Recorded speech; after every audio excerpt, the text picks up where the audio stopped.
Do you experience a lot of tension, pain, or even a pinching sensation in your groin? If so, then your adductor muscles may be your problem. In this video, I'm going to run your adductor muscles through my functional mobility formula, a proven method for improving both your mobility and strength with a simple routine that allows you to hold on to these mobility gains for long periods of time. So let's get started. So the first R in the functional mobility formula stands for recognize. So a couple things here. First, we want to recognize where our symptoms are. So if you have a groin or an adductor issue, typically it's going to be on the inside of the thigh here, and it can even get right up to that hip joint close to your hip crease here. So if those are your symptoms, we recognize where they are. But the second part is we want to recognize a couple baseline movements that we can test before and after this routine to make sure we're making quality changes. So first, the simplest thing we can do is just check our hip range of motion. Do we get any pinching, pulling, or pain on the inside of the thigh when doing specific hip movements? Or when doing functional movements like a squat or a lunge? Once you collect a couple baseline movements, then we're ready to move on to our first move. Now the second R stands for reduce tension. So we're going to loosen up our adductor muscles with a simple stretch. So I'll show it from the front view first. We're going to get into what we call a quadruped position, and then we're going to kick one leg out to the side. I'm starting with my left side, and I already feel a little bit of a pre-stretch in my groin or adductor area. And we're just going to perform what we call adductor rockbacks. So what I'm trying to do is keep a nice stable spine as I rock my butt back towards my heel, feeling that tension increase for a good stretch. I'm just touching that tension, and then I'm rocking forward and then rocking back. This name should make sense for what we're doing here. And as you rep this out, you're trying to see if you can go further and further with each rep. Now, if it's loosening up as you're going along, because I don't feel much of a stretch now, then you would simply widen the opposite knee further, and then now I feel a big old stretch in this area. So no excuses not to feel that adductor starting to loosen up here, okay? So after a good 10, maybe even 15 reps, I'll show you from the other angle what this looks like. So starting in the quadruped, kick that leg out, and then I'm just going to simply rock back until I feel a big stretch. Feels good. You can even hold it for a few seconds or pulse it at the end here. But the goal here is to get a good 10 to 15 reps, because this should start to loosen up more and more as you start to do reps. So I think my right side's a little bit tighter because I feel a good stretch without widening my stance yet. Now I feel like it's loosening up and I can take this to the next level. So now I'm going to kind of step that knee out even further. Ooh, I don't have to rock as far, and I really feel a good stretch in my adductors here. So again, good 10 to 15 reps is about all you need here. And if you like extra credit since you're here, if you point your toes towards the ceiling and rock back, you're going to get a little bit more of that adductor magnus and hamstring area. So you could do a good 10 to 15 here with your toes pointing up as well. Once we reduce that adductor muscle tension, we're ready to move on to the next move. So the third R stands for restore. So we're going to restore some of our hip joint range with some adductor liftoffs. We're going to get into a side lying position. I'm going to put my top leg out in front here. This is just for support so I don't roll too much. And then all the work's going to be coming from the bottom leg. So what I'm going to do is try to restore that adduction range, specifically hip adduction. So I'm going to think about driving my foot towards the ceiling until I can't go any further, kind of hold for a second or two and bring it right back down. We're going to do a solid 10 to 15 of these, just trying to go further and further into that range without moving through anywhere else in our body here. If you can go more than a foot off the ground like I am here, we could take it to the next level by coming up into a low oblique position where we're hanging out on our forearm and elbow. So again, same principle. I'm trying to drive that foot towards the ceiling.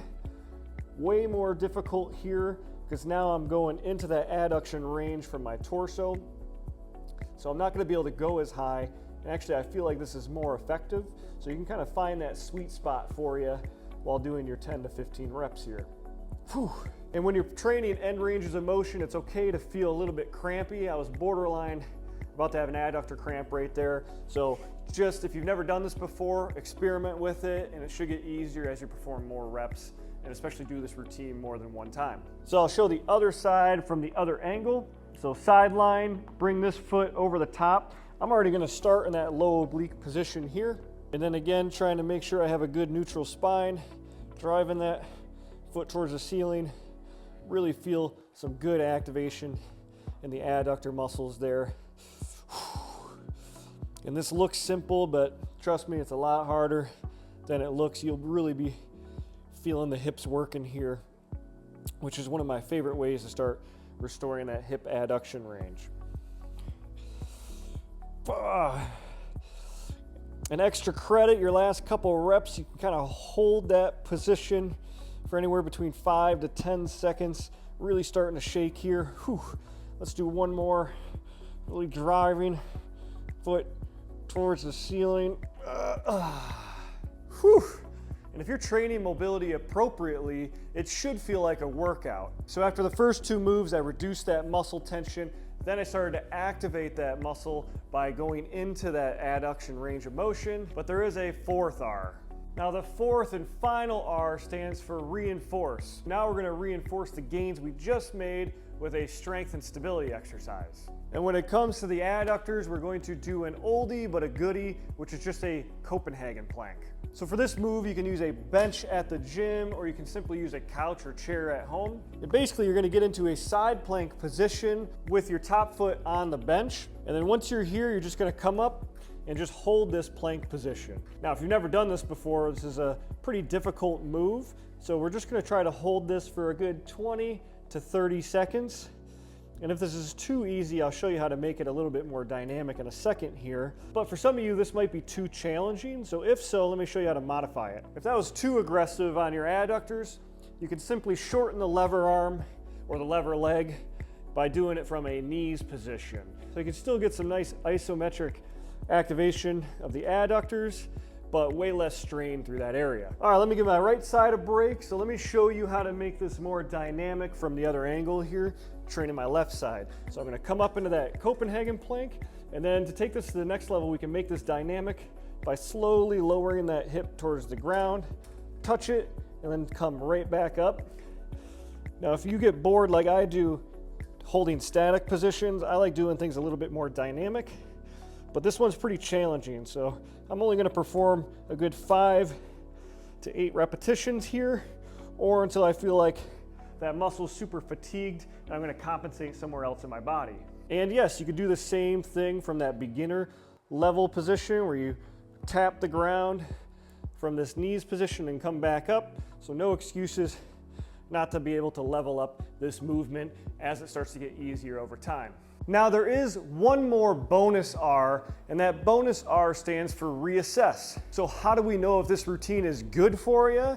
Well, if you remember at the beginning with the first R, we recognized where our symptoms are, which for adductor, it's gonna be on the inside of the thigh. It could even be up in that hip crease. Did you have pain, tension, or pinching in that area? And then secondarily, we recognized a couple baseline movements. Whether you checked your hip range of motion and felt a ton of symptoms there, or you checked more dynamic movements like your squats or your lunges. After doing these 3 movements, recheck them to see if you had any change. So as far as the symptoms go, did that volume knob start to turn down as you did this routine? If so, then you know, okay, this is for sure a good routine. But let's say our symptoms stayed about the same. Well, did our function in this area of our body improve? So let's say the movements we collected are now easier and you got more range of motion before you feel your hip symptoms or those groin symptoms. Then you know this is a really, really good routine for you, because as we improve the function in that area, we can move better and do more of our daily activities or workouts without setting off our pain alarm. And as we improve function and set off that alarm less, eventually that volume knob is going to go all the way down and you're going to be moving and feeling better than ever. So did this routine help you? Well, let me know in the comments below, and also comment any other body area, whether it's a muscle, joint, nerve, that you may be struggling with right now, and I'll make my next routine for you. Keep it moving, y'all.